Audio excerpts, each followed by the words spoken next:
What's going on, everybody? Cullen the Great here. Today we're going to be doing something a little bit differently. We're going to be doing a first ever ranking video. We're going to be talking about Wiz Khalifa's top 5 albums or top 5 projects that he has put out. He has quite the discography, so it is going to be questionable on some of the choices. He makes really good music, and he has made really good music for such a long time. So ranking this top 5 was real difficult, but I feel like I got it narrowed down to my personal favorites and projects that I think showed his most creativity and projects that allowed him to really become the artist who he is today.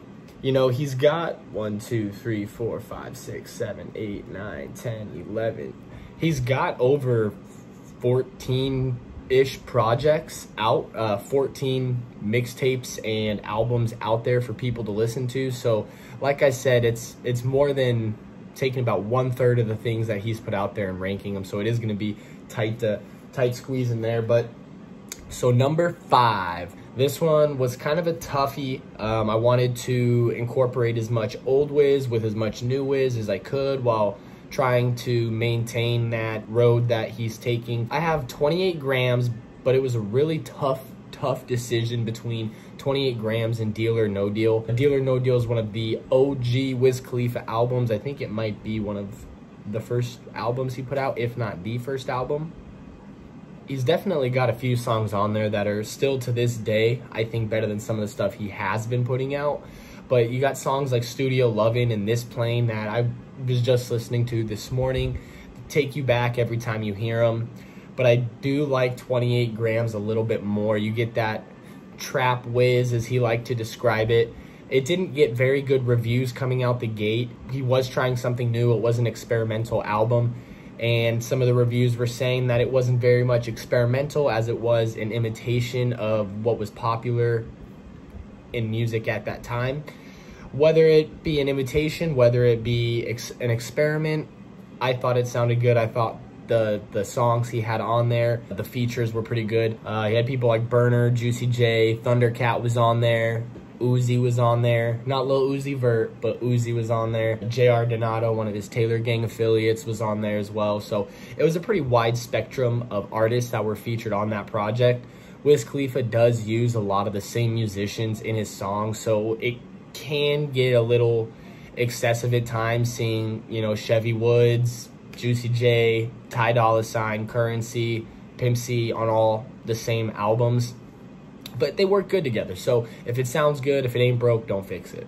Another thing that was really cool that Wiz did, it was kind of similar to, you know, Lil Wayne in his Dedication series where he remixes a bunch of songs. Wiz had a few remixes on 28 grams as well.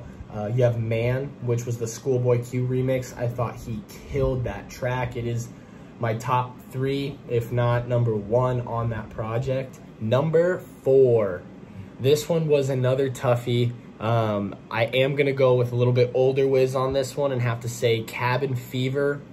Well, this was a tie between Cabin Fever 1 and 2. I'm leaning more towards Cabin Fever 1 just because there's a lot more songs on there that I feel like are songs that really elevated Wiz to a whole new level in his career, whereas Cabin Fever 2, he was just capitalizing on the name he already made for himself.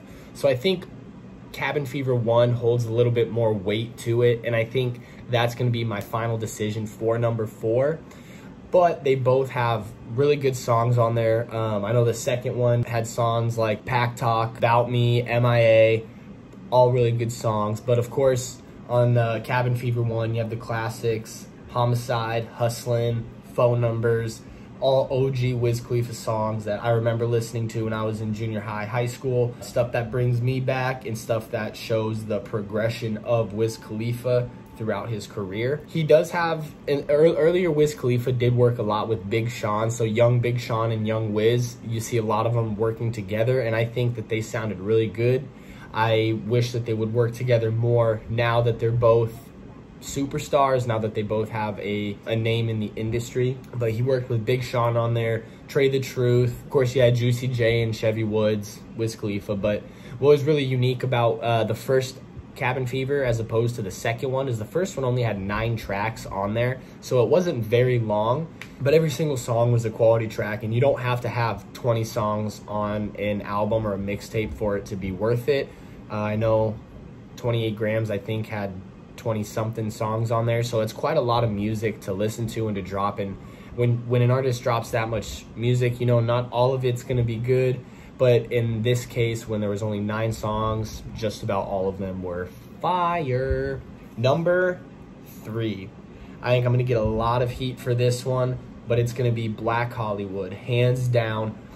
This album has more of a sentimental value to me than a lot of the other Wiz Khalifa albums. It was just something I listened to when I was first getting into music, and it was something that kind of inspired me to pursue my dreams in this industry. So it does have more of a sentimental feel to it for me, but at the same time, a lot of the songs on there are really good, and I think it kind of was the peak of the Wiz Khalifa that we're hearing now. I think it was kind of where he rounded himself off, was at Black Hollywood. You know, some of my favorite Wiz Khalifa songs are on this album. My favorite song of all time, So High, featuring Ghost Loft, off this album. You're gonna have KK, my second favorite Wiz Khalifa song, off this album.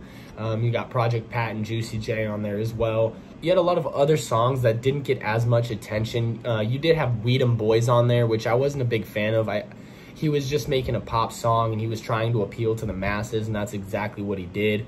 I don't like it. I think it lacks creativity, and it's just kind of overplayed, very overdone. I don't think it really holds any meaning to it. But you have songs like Raw and The Sleaze on this album that are these underground tracks that really kind of make that album what it is, kind of gives that that gritty, grimy feel to it, which is kind of what he was aiming for with Black Hollywood. Is the industry, it's dark, it's dirty, it's kind of, it's grimy. That was the whole concept of the album when he was putting it together at that time, and I think those tracks on there, some of those support tracks, really hammer that in, really drive that message through. One thing that I liked about Black Hollywood as well is that he did have his same old features on there. Once again, Chevy Woods, Juicy J, Ty Dolla $ign, Currency was on there as well. But he worked with Nicki Minaj, and I thought that was awesome. I think their songs sounded really good together. It was another one of those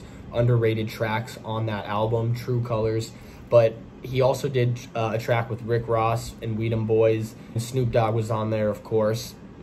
Who can forget the iconic duo of Wiz Khalifa and Snoop Dogg?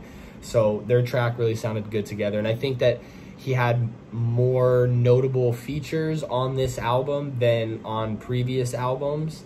But that was another thing that Wiz Khalifa's always done, is he's kind of put people on. So number 2, this is, in my opinion, the most underrated Wiz Khalifa project. It is his collaboration with Snoop Dogg for the soundtrack of Mac and Devin Go to High School. This is another one I'm probably going to get a lot of heat for, but just about every single song on here, it embodied the movie perfectly. They kind of created these alter egos, these characters, and throughout the album you hear them refer to their movie character, you hear them refer to themselves as the same person, and that's very creative, and that's the creativity that I love to see, because it shows that they were thinking more than just the music, but they were trying to make a soundtrack to the movie that they made and have it go hand in hand perfectly.